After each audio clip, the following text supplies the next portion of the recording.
Good morning, ladies and gentlemen, competitors, dear judges. Today I'm going to introduce you Easy Farming, the Future Greenhouse. I'm one of the co-founder of 107 and today's keynote speaker, Li Zhonghao. So first of all, I'm going to share some background and the motivation behind the project. Agriculture has always been a labor-intensive work, and it needs a lot of experience in order to cope with the ever-changing climate. Taiwanese farmer is hard to beat others in the global competition due to the fact that there are only limited farmland in Taiwan, and we are prone to extreme climate. In addition, there are few young people who choose their occupation as a farmer. So it is a problem as to how to lower the labor force, and it has become an essential problem. In light of those issues, the idea of the greenhouse cultivation was proposed. So in the greenhouse, the environmental variable is under control, and you can use customized device, and you can set all the growing conditions. Although there are lots of benefits in the greenhouse cultivation, there are still problems to be solved. First of all, there are tons of sensors, and it is hard to integrate with each other. And the experiments among all the farmers, and they are hard to share. In the greenhouse, there are a lot of variables needed to be adjusted, and it is hard to do the adjustment if you don't have the prior experiments. And although we spend all the hard work, we spend all the capital on the greenhouse, but it is hard to convince the consumer that our product is more reliable than others. So we propose 4 design ideas. First of all, is the Industry 4.0. We plan to do the agrarian reform in order to convert the agriculture, the labor-intensive agriculture. Sorry, this is breaking up. So we are going to convert the labor-intensive agriculture into an intelligence-intensive. And then we propose group agriculture so that the experiments among all the farmers they can share together. And we are going to collect the agricultural big data, such as the climate, the weather, the wind, so that we can initialize the vegetables growing model. And we will not stop only to collect the agricultural big data. So this is when the deep learning kicks in. We are using the deep learning, like the reinforcement learning method, in order to enhance our initial growing model. And this is the brief architecture of our product. So first of all, there is a product control module. In the product control module, there will be a tons of sensors, so they will generate some data, and the data will be sent to the data sharing and AI module. So in this module, there will be computing capacity in order to do some recommendation for the farmers so that you can get the data as the input. And then our module will recommend the growing ways to the farmers, so to let them know how to cope with their crop today. And the data, after doing the deep learning computation, it will not be useless because the data will then furthermore be transformed into the traceability, so that the farmers are going to convince the customer that we are guaranteeing the quality of our product. So about the product control model, for the communication part, we are using the NB-IoT technology. And then for the computing root device, we are using the Raspberry Pi as to control all the data and do some initial computation. As for the deep learning part, we are using image recognition in order to monitor our growing and all the products. For data sharing and AI module, all the data transferred by the MQTT protocol, so that the farmers using our products, they can be notified in time. And then we use TensorFlow machine learning as our backend, and we use reinforcement learning technology. As for the traceability, we use blockchain. As blockchain is a decentralized and traceable protocol, all of our movement and the transaction, the farmers or the consumers, they can be checked online. And then it is transparent and secure.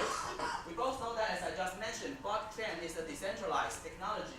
So as the block is generalized, okay, it is hard for hackers to falsify our data. As for market analysis, greenhouse industry value has reached 320 million USD as of the 2018. And the greenhouse adoption rate in Taiwan has reached 56%. That means that more than the half farmer they choose to cultivate in the greenhouse. As our business model, we are going to avoid the large initial capital to our farmers. So we will charge our consumer, like farmer, based on how much the software and the hardware they use. So they are going to be charged as how much they are really using the services. In addition, there are subsidies from Taiwanese government. So we believe that there are more and more farmers that are willing to work with us. As for marketing, we are going to use the social media as doing the tutorial and the commercial and the advertisement. And because we are basically a B2B model, so if you are a farmer and you can invite more of your colleagues, more of your friends to join us, and you can get reward based on your recommendation.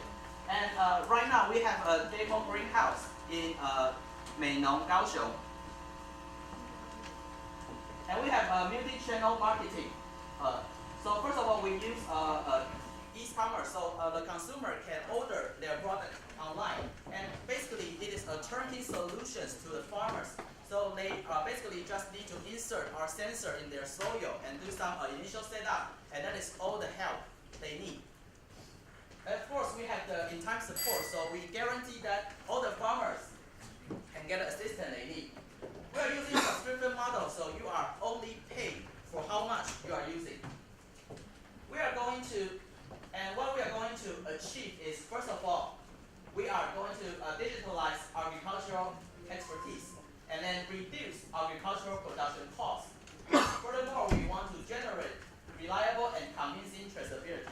So what we want to do basically is using the modern technology such as deep learning in order to assist the agricultural process and the product.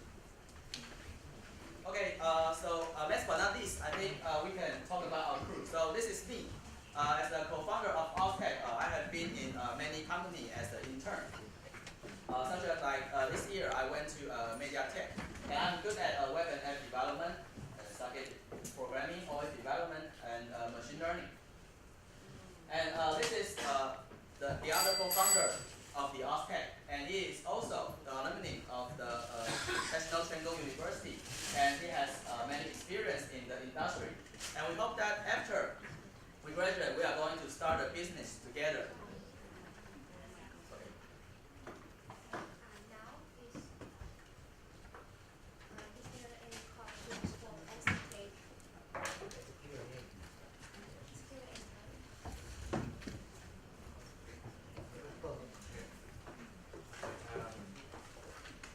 Great job with the pitch.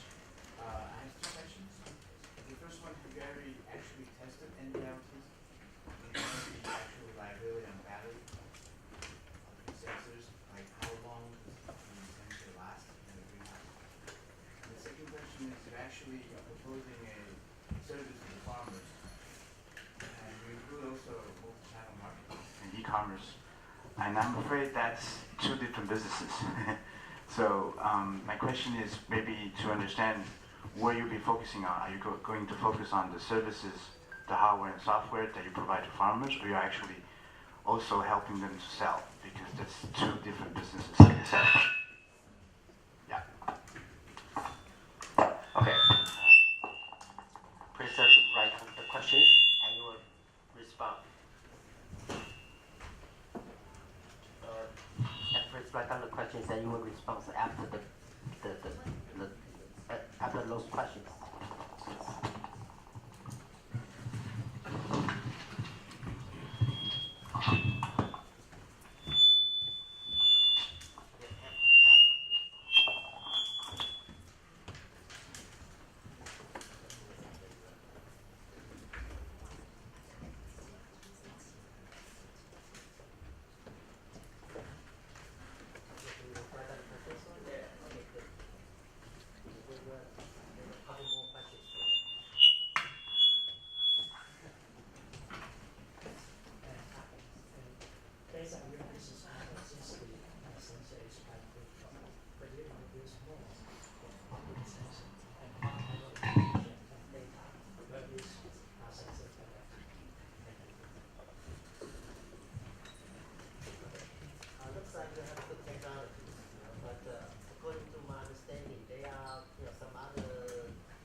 about a little more about blockchain?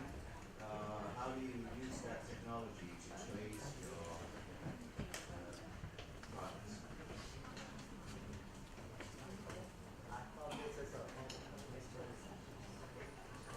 Okay, so regarding to the first question about how long the NB-IoT will last, and we actually, because we already have a demo farm, so we have test our sensors. Actually, our NB-IoT sensor we can last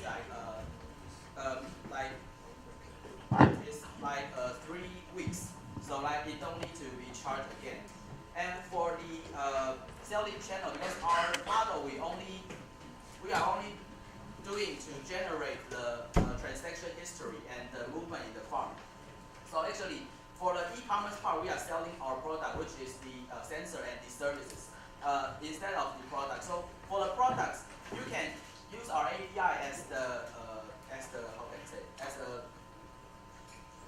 you can use our API, so you can use it to access all the farming data. And for the sensors part, I will do some elaborate. So right now, sensors we are doing like the climate, the humidity, and the wind, and also the minerals in the soil. So this is the initial data we have. And then as for the advantage, among others, is like actually we are doing this already, and like right now I know like some institutes they are going to do the smart farming. I think they are in the how can I say, in the engineering phase, but actually we are like running it already, because we already have a